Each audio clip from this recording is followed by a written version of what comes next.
Welcome back. I got a few tips about recovery. I think we all know speeding up recovery about putting the tank in water. The problem with that though is when we put this tank into the water, it takes up most all of the water. By the time that we have left is very little water that's in there. There's very little bit of water actually touching the tank, so it heats that water up very, very quickly. On top of that, there's not that much refrigerant actually touching the outside of the tank, so it does help, but it doesn't usually help as much as we would like. So they do make some products available that'll help speed that process up. Let's get rid of this here. We have a product like this.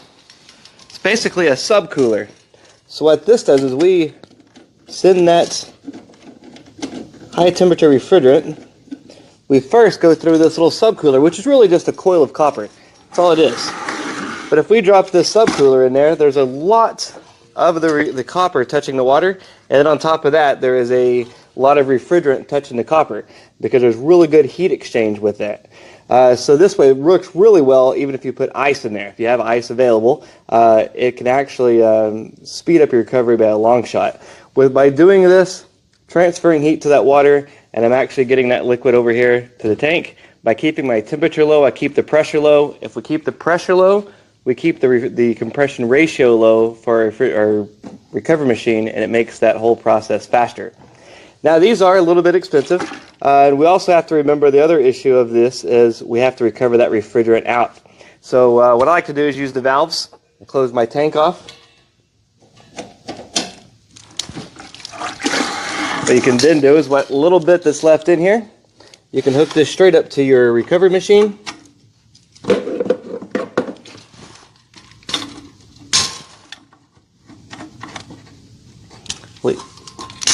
Leaving that valve closed. You can hook your third port.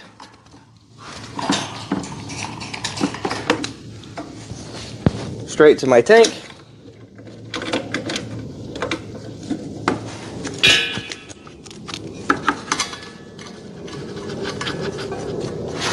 Start that machine back up, and I go ahead and recover that last little bit of liquid refrigerant that's in my subcooler.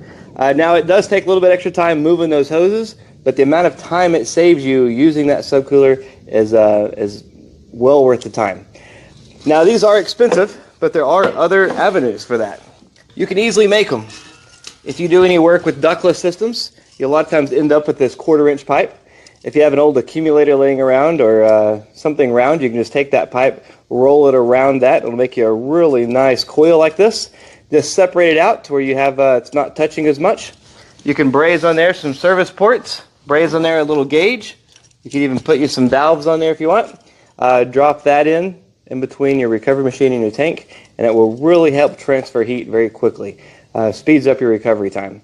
Now that's just one of the methods. We have a few more things that we can do to speed it up as well. For the longest time I used to recover, dump it into the vapor port.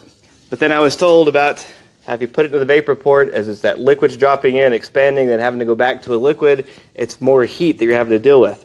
So I was told to always use the liquid port. Well, the problem with that is this liquid side is that very small hose right there. That very small hole, it does restrict the amount of the speed of your recovery.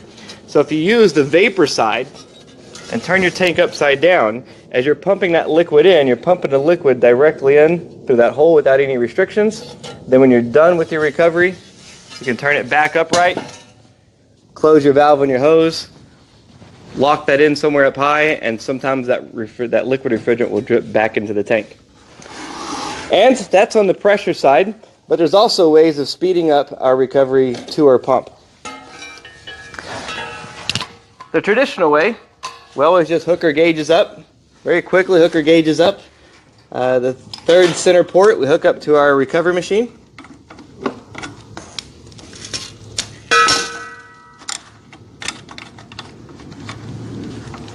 The problem with this is speed.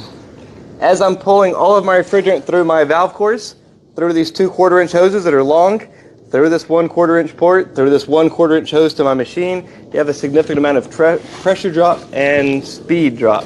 So what we can do is actually take these valve cores out, just like we did at the vacuum.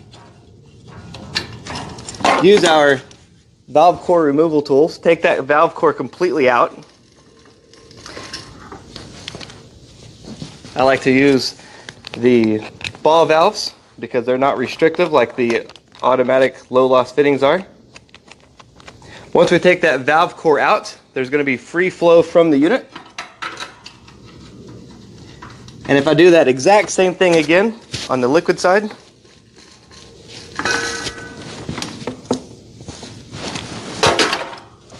we end up with our 2 hoses here. So instead of going through the manifold entirely, we can just put a T right here on our recovery machine. Put our ports right here on that T. Hook everything else up like we traditionally do. Start this pump up, and now we're pulling unrestricted through those valve cores. Short hoses. If you notice, I have these really short hoses I use. Short hoses, no valve cores, no low loss fittings, straight to the T, straight to my machine. I'm getting that refrigerant to my machine faster, less pressure drop, faster flow. Then I go through my subcooler, then into my tank, which is inverted, into the liquid side. Speeds my recovery up a lot faster. And nowadays, that recovery being fast is so much more important, since more and more of the manufacturers are putting those filter dryers behind the valves inside the unit. That means that's that much more recovery we have to do for each job. So I hope that helps. If you have any questions, please let us know. Thanks.